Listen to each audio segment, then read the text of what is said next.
Hello बच्चों, let's see this question with the help of determinant solve the following systems of equation 3x plus y is equal to 19, 3x minus y is equal to 23। तो चले इस question को solve करते हैं। की concept apply करूंगे इस question में।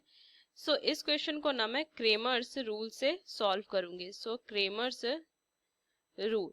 तो इस क्वेश्चन में अगर मैं देखूं तो क्रेमर्स रूल्स क्या होता है कि अगर मुझे इक्वेशन दिया हुआ है a1x प्लस में b1y is equal to k1 and a2x plus में b2y is equal to k2, तो एक ना डिटर्मिनेंट फॉर्म करूंगी। लीनियर इक्वेशन टू वेरिएबल है, सो डी एक डिटर्मिनेंट फॉर्म करूंगी जिसमें x और y के कोफिशिएंट लिख दूंगी, a1 b1 a2 b2।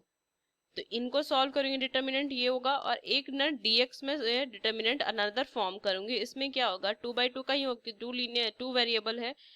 इसमें क्या करूंगी, जो फर्स्ट कॉलम है ना उसमें ना मैं k1 k2 जो कांस्टेंट आया ना उसे मैं लिखूंगी, और इधर b1 b2।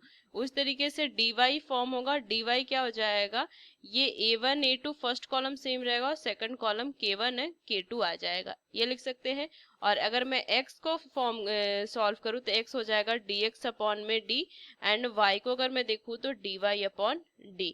तो बस ये क्रेमर्स रूल कहता है। तो बस इसे मैं क्या करूंगी, सॉल्व करूंगी। तो d इज इक्वल टू क्या आ जाएगा, डिटर्मिनेंट फॉर्म हो जाएगा और x और y की कोफिशिएंट। 3 1 3 -1 ये आ जाएगा ना। 3 अगर मैं देखूँ 3 1 हो जाएगा, 3 एंड -1 हो जाएगा। अगर मैं d को सॉल्व कर दूं तो -3 इज इक्वल टू -6, ये वैल्यू d आ गई। अब dx अगर मैं फॉर्म करूं, dx फर्स्ट तो कांस्टेंट टर्म्स आएंगे। तो कांस्टेंट टर्म में क्या है, 19 एंड 23। 19 23 और ये 1 and -1। dx is equal to -19 -23, यही आ जाएगा ना, -19। ये तो 12 आ जाएगा, ऐड करेंगे 3 एक 4, -42।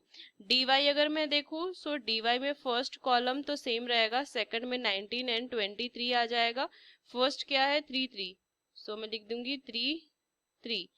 तो इधर मैं ना क्या करूंगी, dy को सॉल्व करने के लिए 23 इंटू 3 माइनस 19 इंटू 3, यही आएगा ना। 23 को अगर मैं 3 से मल्टीप्लाई करूंगी 69, माइनस में अगर मैं 19 को 3 से मल्टीप्लाई करूंगी तो 57, माइनस कर लेंगे 2 and 1 12। dy is equal to 12। x को मुझे फाइंड करना है, x is equal to dx upon d। dx कितनी आई है, -42 अपॉन में d माइनस अपॉन -6। वैल्यू कितनी आ जाएगी, 7x की।